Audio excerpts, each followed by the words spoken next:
All right, this should hopefully be our last section. We're going to talk a little bit about perspective. Perspective is a system that is mathematically created to give a sense of space based on a fixed single point of a person standing in one place and perceiving space. So linear perspective can be 1 point, 2 point, or 3 point.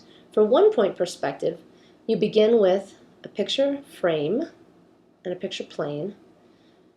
You define a horizon line that indicates how tall a viewer might be in this particular scenario. And then somewhere on that horizon line, select a point which will become a vanishing point. So one thing to notice about linear perspective is as objects get further away from the single point, they tend to feel a little bit more distorted. So this is a great technique to use for objects that are facing the viewer head-on. We can see the front plane of this object is looking directly at us or facing directly forward, that are a little bit off from center but not way off.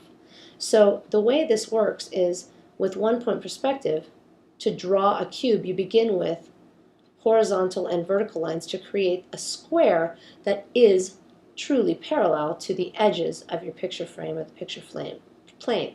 So these edges of this cube are straight up and down the same way the edge of the composition is. And the top and bottom edges are also straight across. The only lines that do not move straight are the lines that converge toward the vanishing point. So in order to draw this, you would draw a square, and then from each corner you would draw a line toward the vanishing point. This is called an orthogonal, or also could be called a guideline. And the edges of the cube are created using those orthogonals, those guidelines. And then the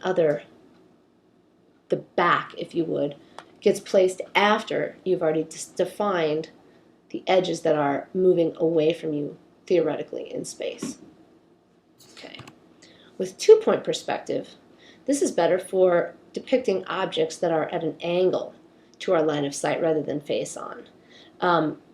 In this case, lines recede into space that converge at 2 vanishing points of the eye line or horizon line, one way on the left and one way on the right. This is used to depict objects being drawn when they're placed at an angle to the picture plane. So, in this case, often this is used for architecture to create a sense of real space in architecture. So here, the vertical edges of the object remain actually vertical in the same way and parallel to the vertical edges of the composition. But now in this case, both the all the other edges are moving toward the vanishing point. So a vanishing point here and here for this book object. You'll notice that vertical lines have been drawn, and then a point on the vertical line is chosen, and a line is drawn from that point to the vanishing point. And the edge of this book is defined using that guideline. Okay, the same is true of this bottom edge. It is defined using the guideline. Same is happening over here. Starting from this vertical point, a line is drawn to the vanishing point, and that gives us this front edge of the book, and the bottom as well. So after you've got these front edges, then you pick a point somewhere along that line, and from there draw again to the vanishing point. Same thing over here. You would pick a point here and draw to the vanishing point. This is where a lot of students screw up, and they try to make these lines parallel to the first ones. They should not be parallel in 2 point perspective. Lines that would normally be parallel are drawn so that they instead all meet at the vanishing point. That's how it works. Okay. And then for 3 point perspective, you don't have any lines that are in a relationship that is parallel to any of the lines on the picture plane. Instead, you have vanishing points outside the picture frame in all 3 points, and every line goes to one of these vanishing points. So the best way to draw this stuff is just start with a point. A point in space that's going to be the closest point to the viewer. Draw lines to all 3 vanishing points, And then on those lines, pick other points and draw lines again to all 3 vanishing points. Same thing over here.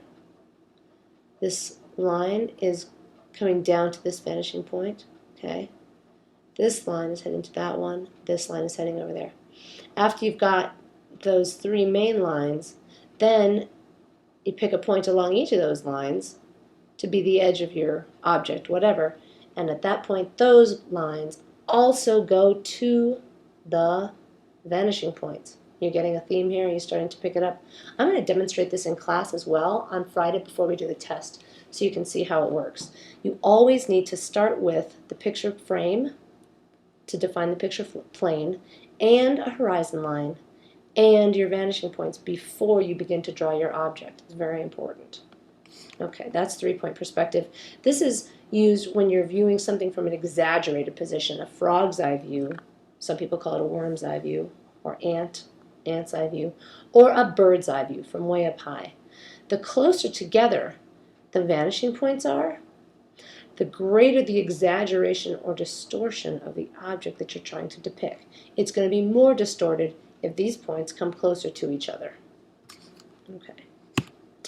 And now we're going to talk just a little bit about a couple of other things. Multiple perspectives are when more than one perspective is used in a single piece.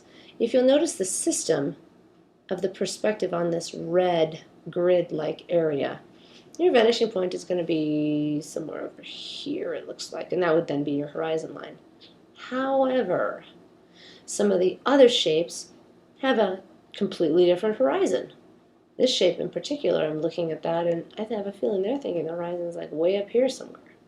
So in this case, there's different perspectives happening within the same composition.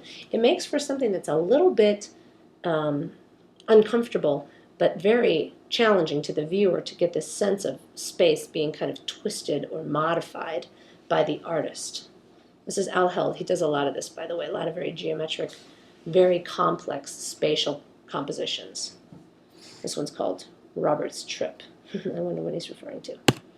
Okay, sometimes artists use multiple planes or mess with the sense of space on purpose.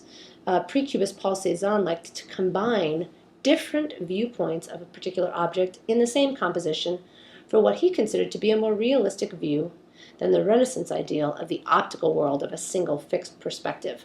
So this still life with a ginger jar and eggplants, well, let's see, this plate in real life would be falling off the table if it were actually at the angle that we perceive it to be at, and the pears would be rolling down.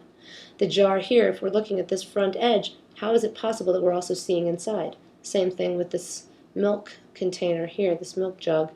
So he's showing us the inside as well as the front. So these are multiple perspectives and multiple planes within the same image. And then sometimes we talk a little bit about intuitive space. This is where linear perspective has been modified to make the illusion a little bit more realistic or natural, possibly less monotonous, or a little bit more creative. This allows for multiple perspectives as well. This Remedios Varo piece, Embroidering Earth's Mantle from 1961, is a great example. The system of space that's happening inside this tower is very different from what happens once this fabric that's being embroidered leaves the tower and eventually turns into the landscape of towers and animals and plants and things like this. So this is an intuitive use of space. And that's what I've got for you for space. Hope this was helpful, and feel free to watch it as many times as you need. See you in class on Friday.